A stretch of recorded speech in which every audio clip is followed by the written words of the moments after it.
بسم اللہ الرحمن الرحیم۔ سن سکو تو سنو میں خوش آمدید۔ آپ کی خدمت میں ناول لے کر آئے ہیں اے ستارہ شب زندگی، اس نمبر 5 کے ساتھ آپ کی خدمت میں حاضر ہیں۔ ناول کیسا لگ رہا ہے اس بارے میں اپنی رائے کا اظہار ضرور کیجیے گا۔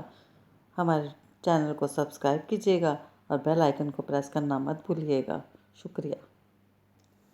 آج تیسرے دن بھی وہ اپنے کمرے سے نہیں نکلی تو ڈیڈی خود اسے بلانے آ گئے۔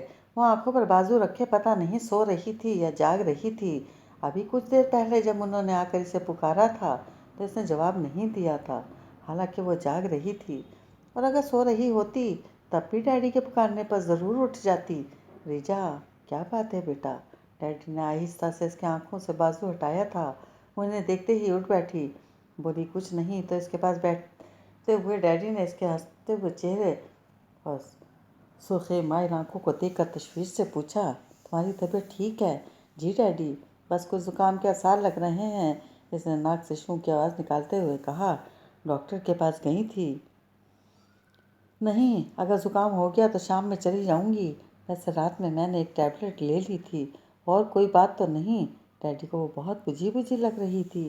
اور کیا ہو سکتی ہے ڈیڈی؟ آپ کو پتہ تو ہے کہ جب موسم بدلتا ہے تو میں یوں ہی کچھ سست سی ہو جاتی ہوں، 1-2 دن میں ٹھیک ہو جاؤں گی، وہ بہت ضبط سے بولی۔ اوکے، تم آرام کرو، شام میں خود تمہیں ڈاکٹر کے پاس لے جاؤں گا، ڈیڈی نے اٹھتے ہوئے کہا تو وہ فوراً بولی، اگر ضرورت ہوئی تو۔ ضرورت تو ابھی بھی ہے، لیکن تمہارا موڈ نہیں ہے، شام تک موڈ بنا لینا۔ اوکے، انہوں نے اس کا سر ہلا کر کہا تو بس ذرا سا مسکرائی، پھر کے جاتے ہی وہ دوبارہ لیٹ کر کمبل سر تک کھینچ لیا اور پھر اس حقیقت کو جھٹلانے لگی جسے وہ اپنی آنکھوں سے دیکھ چکی تھی۔ اس کا دل کسی طرح بھی یہ ماننے کو تیار نہیں تھا کہ عاطف علی کسی اور کا ہو سکتا ہے، اور اس کے ماننے نہ ماننے سے حقیقت تو نہیں بدل سکتی تھی۔ اس روز سے اس کے کانوں میں مسلسل اسی کی آواز گونج رہی تھی، اسے کزنز سے زیادہ مجھے اپنی منگیتر کہنا بہت اچھا لگتا ہے۔ تو عاطف علی، مجھ سے تمہاری بے اعتنائیاں اس وجہ سے تھیں کہ تم پہلے ہی کسی کے اسیر ہو چکے تھے، ورنہ کون ہے جو مجھ سے منہ موڑے؟ یہ بھی اچھا ہوا کہ میرے جذبے کا آشکار نہیں ہوئے، ورنہ بے وقت ہو کر تو میں سچ مچ مر جاتی، اور پتہ نہیں زندگی اب کیسی ہوگی۔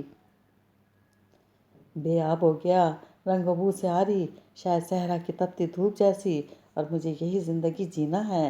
اپنی بے بسی پر اس کے آنسو پھر روانی سے چھلک گئے تھے۔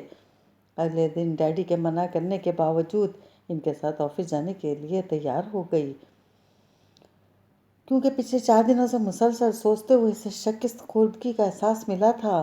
وہ بے حد اذیت ناک تھا، اور اس اذیت سے نکلنے کی خاطر ہی وہ اس کا سامنا کرنا چاہتی تھی۔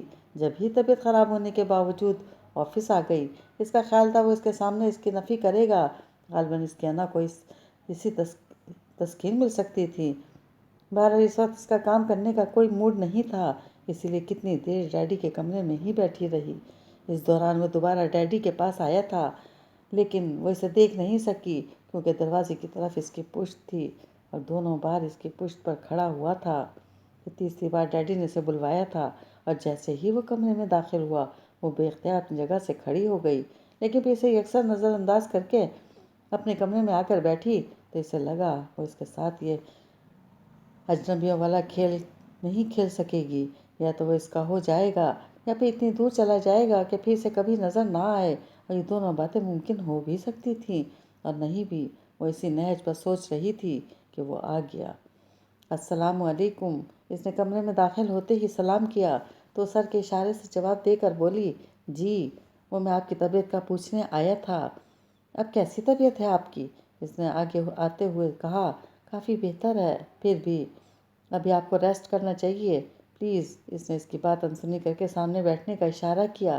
Thank you. وہ بیٹھ گیا تو بظاہر سرسری انداز میں پوچھنے لگی، آپ لندن کب جا رہے ہیں؟ جب آپ بھیجیں گی۔ میں نہیں ڈیڈی، اس نے کہا تو فوراً بولا، ایک ہی بات ہے، چائے لیں گے آپ؟ اگر آپ کا موڈ ہے تو میں آپ کا ساتھ دے سکتا ہوں، صرف چائے تک۔ اس نے سوچا، پھر انٹرکام پر چائے کا کہہ کے اس کی طرف متوجہ ہوئی تو بظاہر سرسری انداز میں پوچھنے لگی، اس روز وہ آپ کی کزن کا کیا نام بتایا تھا آپ نے اس کا؟ سحر؟ ہاں، سحر پڑھتی ہے، بی اے کر رہی ہے، اس کے بعد شادی؟ وہ اس کی بات پوری ہونے سے پہلے بول پڑا، پھر اپنی جلد بازی پر کچھ چھینپ سا گیا۔ اس کا مطلب ہے لندن سے آتے ہی اپنی شادی کی تیاریوں میں مصروف ہو جائیں گے؟ ہوں۔ اس بار اس نے بس ہوں کہنے پر اکتفا کیا تو قدرے توقف سے وہ یوں بات کرنے کی غرض سے پوچھنے لگی، آپ کے گھر میں اور کون کون ہے؟ کوئی اتنے زیادہ افراد نہیں ہیں، اماں اور ایک چھوٹی بہن، یہ مجھے ملا کر کل 3۔ اس نے پیون سے چائے کی ٹرے لے کر سامنے رکھتے ہوئے جواب دیا۔ آپ اور آپ کے فادر؟ ان کی ڈیتھ ہو چکی ہے۔ Very sad. اس نے بلا ارادہ وہ چائے کی ٹرے اپنی طرف کھینچ لی تو پھر لامحالہ چائے اسے ہی بنانی پڑی، اور جب کپ اس کے سامنے رکھ دیا تب پوچھنے لگی، آپ جب لندن چلے جائیں گے تو آپ کی مدر اور سسٹر اکیلی نہیں ہو جائیں گی، یا آپ کسی عزیز کو ان کے پاس چھوڑ جائیں گے؟ نہیں، اپنا گھر چھوڑ کر کون کسی کے پاس رہتا ہے؟ بس وہ شہر کے گھر قریب ہے، اس لیے مجھے زیادہ فکر نہیں ہے۔ شہر کے فادر نے بھی کافی اطمینان دلایا ہے۔ البتہ وہ بات ادھوری چھوڑ کر جانے کیا سوچنے لگا تھا، اور وہ ٹوکتے ٹوکتے رہ گئی کیونکہ اچانک خیال آیا تھا کہ وہ کیوں اس کی ذات میں دلچسپی لے رہی ہے۔ یہ ساری باتیں جان کر وہ کیا کرے گی جب کوئی ناتا ہی نہیں اور نہ ہو سکتا ہے؟ Okay miss, thank you. وہ چائے ختم کر کے اٹھ کھڑا ہوا تو خاموشی سے اس کے پیچھے دیکھتی رہی۔ اسے شہر کی پلکوں سے ٹوٹ ٹوٹ کر گرتے آنسو بہت بے چین کر رہے تھے، لیکن وہ کمزور نہیں پڑنا چاہتا تھا، اس لیے بہت ضبط کے بعد کہنے لگا، سنو، میں تمہارے لیے ہی جا رہا ہوں تاکہ جس خوبصورت زندگی کے تم نے خواب دیکھے ہیں انہیں شرمندہ تعبیر کر سکوں۔ کوئی جو خواب نہیں دیکھے میں نے، میرے خواب اس گھر سے شروع ہو کر اسی گھر پر ختم ہوتے ہیں۔ وہ اسی طرح روتے ہوئے بولی، وہ تو ٹھیک ہے، لیکن اس گھر کے لیے بھی ہمیں بہت کچھ چاہیے۔ مجھے کچھ نہیں چاہیے۔ بے وقوفی کی باتیں مت کرو اور بند کرو رونا۔ اس نے قدر ناراضی سے ٹوکا تو وہ اور شدت سے رونے لگی۔ کم آن یار، 1 سال کی تو بات ہے، گزرتے پتہ بھی نہیں چلے گا۔ اسے اپنا لہجہ بدلنا پڑا۔ اچھا یہ بتاؤ، خط لکھو گی؟ پتہ نہیں، وہ روٹھے لہجے میں بولی۔ ہیں، یہ کیا بات ہوئی؟ ہاں یا نہ کہو۔ آپ لکھیں گے؟ وہ بھیگی پلکیں اٹھا کر اسے دیکھنے لگی تو وہ فوراً بولا، ہاں۔ نہیں، وہ کچھ خائف سے ہو کر بولی تو اس کی سمجھ میں نہیں آیا۔ کیا نہیں؟ آپ مجھے خط نہیں لکھیں گے؟ امی کو پتہ چل گیا تو بہت ناراض ہوں گی۔ یار، تمہاری امی کی بات مجھے سمجھ میں نہیں آتی۔ لگتا ہے مجھ سے کوئی پرانی دشمنی ہے ان کی۔ پھر بھی انہیں تمہارا خیال تو کرنا چاہیے، آخر تمہیں اس گھر میں آنا ہے۔ خیر چھوڑو، ہم کیا بات کر رہے تھے؟ ہاں، خط لکھنے کی۔ ٹھیک ہے، میں تمہیں خط نہیں لکھوں گا۔ میری خیریت معلوم کرنی ہو تو بھیا ہے، معلوم کر لینا۔ وہ نہ چاہتے ہوئے بھی ناراضی کا اظہار کر گیا، جس پر اس کے رکے ہوئے آنسو پھر چھلک پڑے۔ میرے خدا، کیا تم سوچ کر آئی تھی کہ سارا وقت روتی رہو گی؟ پاگل لڑکی، کیا کچھ سونی سونی باتیں بھی کر لو جنہیں تنہائیوں میں سوچ کر میں مسکرا سکوں؟ تمہارے آنسو سوچ کر میں مر جاؤں گا۔ اف نہیں، اس نے تڑپ کر سر اونچا کیا، پھر جلدی جلدی اپنے آنسو صاف کرنے لگی تو بے ساختہ مسکراہٹ کے ساتھ اس کا ہاتھ تھام کر پوچھنے لگا، میرا اعتبار ہے نا؟ اس نے ذرا سا اس بات میں سر ہلایا۔ ہاں، یہ اعتبار کبھی ٹوٹنے مت دینا۔ میں کہیں بھی رہوں، مجھے ہر پل تمہارا خیال رہے گا۔ یہ دوریاں، یہ فاصلے محبت کی راہ میں حائل نہیں ہو سکتے۔ جانتی ہو نا کتنی محبت کرتا ہوں میں تم سے، اور اب سے نہیں، برس ہا برس سے تمہارے لیے میں بہت خوبصورت گھر سوچتا ہوں جہاں زندگی ہر پل مسکرائے گی، کوئی دکھ نہیں ہوگا۔ وہ اپنے جذبوں کا اظہار کرتے ہوئے کھو گیا تھا اور وہ چپ چاپ اسے دیکھی جا رہی تھی۔ تبھی بھیا کے پکارنے پر دونوں چونک کر اپنی اپنی جگہ سنبھل گئے۔ بھائی، اماں پوچھ رہی ہیں گاجر کا حلوہ بنا دیں ساتھ لے جانے کے لیے؟ بھیا نے اندر آ کر پوچھا تو فوراً منع کرتے ہوئے بولا، نہیں، میں کھانے پینے کی کوئی چیز ساتھ نہیں لے جاؤں گا۔ چلو جان چھوٹی، ورنہ اماں سارا دن مجھے چولہے کے پاس کھڑا رکھتیں، پتہ نہیں کیا کیا بنانے کا سوچے بیٹھی ہیں۔ نہیں، کوئی ضرورت نہیں ہے، منع کرو انہیں، آپ خود منع کر دیں، میری بات نہیں مانیں گی، بھیا کہتی ہوئی آرام سے بیٹھ گئی تو وہ اسے گھورتے ہوئے اٹھ کھڑا ہوا۔ پھر شام میں انوار چچا اپنی بیگم کے ساتھ آ گئے۔ ان کا ارادہ ان کے ساتھ ایئرپورٹ تک جانے کا تھا، لیکن اس نے سب کو منع کر دیا کیونکہ اس کی فلائٹ رات 2 بجے تھی۔ اگر اپنی کنوینس ہوتی تب تو کوئی بات نہیں تھی، پھر اسے اماں کا خیال بھی تھا، جوڑوں کے درد کی وجہ سے وہ اتنی رات تک نہیں بیٹھ سکتی تھی، اس لیے اس نے منع کیا اور تقریباً 12 بجے سب سے مل کر رخصت ہوا۔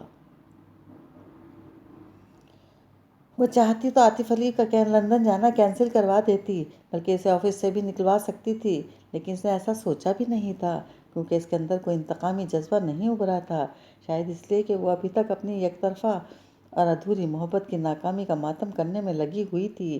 اس کے بعد وہ اگر اس سے متنفر ہو جاتی تب بھی کچھ نہیں کر سکتی تھی، کیونکہ اس سے اس کا اپنا وقار مجروح ہو سکتا تھا، یعنی عاطف علی جان جاتا کہ اس نے اپنی کسی غرض کے تحت اسے اپنی فرم میں اپائنٹ کیا تھا، گو کہ یہی سچ تھا، لیکن وہ ظاہر نہیں کر سکتی تھی اور نہ ہی وہ چاہتی تھی کہ گھر میں کسی کو عاطف علی کے انگیج ہونے کا پتہ چلے۔ یوں اس کے لندن جانے کو اپنے حق میں بہتر سمجھنے لگی تھی کہ ایک طرح سے سنبھلنے کا موقع مل گیا تھا، دوسرے اس نے سوچ لیا تھا کہ وقت گزرنے کے بعد وہ آپی کے ساتھ عاطف علی سے لا تعلقی ظاہر کرتے ہوئے کہہ دے گی کہ وہ کوئی وقتی جذبہ تھا جس سے وہ مغلوب ہو گئی تھی، ورنہ اب وہ اس کے بارے میں نہیں سوچتی۔ بہرحال یہ بات کی باتیں تھیں، ابھی تو وہ اس کے جانے کو بھی شدت سے محسوس کر رہی تھی، کسی بات کسی کام میں دل نہیں لگ رہا تھا، عجیب سی بے چینی تھی جو اسے آفس میں بھی کوئی کام نہیں کرنے دیتی تھی۔ اس وقت اس نے خود کو مصروف کرنے کی بہت کوشش کی، لیکن کامیابی نہیں ہوئی، تو وہ ڈیڈی سے کہہ کر آفس سے نکل آئی، خیال تھا گھر جا کر سو جائے گی، لیکن پھر راستے میں اس کا ارادہ بدل گیا۔ راؤنڈ اباؤٹ سے گاڑی فراز کے گھر جانے والے راستے پر ڈالی تھی کہ دور اسٹاپ پر کھڑی لڑکی نے اس کی توجہ کھینچ لی۔ وہ فوراً اسے نہیں پہچان سکی تھی، اور کیونکہ پہلے کہیں دیکھی ہوئی لگ رہی تھی، اس لیے پہچاننے کی کوشش میں نے گاڑی کی سپیڈ کم کر دی اور اس کے قریب پہنچ کر بالکل غیر ارادی طور پر جہاں اس نے گاڑی روک دی وہاں اسے پہچان بھی لیا تھا۔ سحر، تم سحر ہو نا؟ اس کی طرف کا دروازہ کھول کر اس نے پکارنے کے ساتھ تصدیق بھی چاہی، تو سحر جذبات میں سر ہلا کر بولی، جی السلام علیکم۔ وعلیکم السلام، کہاں جا رہی ہو؟ آؤ میں چھوڑ دوں۔ جی شکریہ، میں چلی جاؤں گی۔ سحر اس کے آفر پر کچھ کنفیوز سی ہو گئی۔ فکر نہیں کرو، میں تمہارے گھر نہیں جاؤں گی اور نہ ہی تم سے چائے کی فرمائش کروں گی۔ اس نے بات ہی ایسی کی کہ سحر کو بیٹھنا پڑا۔ چائے تو میں آپ کو ضرور پلاؤں گی۔ کالج سے آ رہی ہو؟ اس نے انسنی کرتے ہوئے پوچھا۔ جی، راستہ بتاتی جانا، مجھے تمہارا گھر نہیں معلوم، اس نے کہا، پھر قدرے توقف سے ظاہر سرسری انداز میں پوچھنے لگی، عاطف علی نے خط تو لکھا ہوگا تمہیں؟ نہیں، وہ مجھے خط نہیں لکھیں گے۔ سحر کے جواب سے زیادہ اس کے اطمینان نے اسے حیران کیا تھا۔ کیوں؟ بس وہ امی ناراض ہوتی ہیں اس لیے، سحر نے قدرے جھجک کر کہا، تو اس بار اس نے کیوں کا سوال نہیں اٹھایا اور کچھ دیر کی خاموشی کے بعد پوچھنے لگی، میں ٹھیک جا رہی ہوں؟ جی، اگلے راؤنڈ اباؤٹ سے رائٹ ہینڈ۔ عاطف کا گھر تمہارے گھر کے قریب ہے۔ پھر اس کے گھر کے سامنے گاڑی روکتے ہوئے اس نے یوں پوچھ ہی لیا، جی آپ پہلے میرے گھر آئیں، پھر میں آپ کو وہاں بھی لے چلوں گی۔ ارے نہیں، مجھے وہاں نہیں جانا، اور تمہارے گھر بھی پھر کبھی آؤں گی۔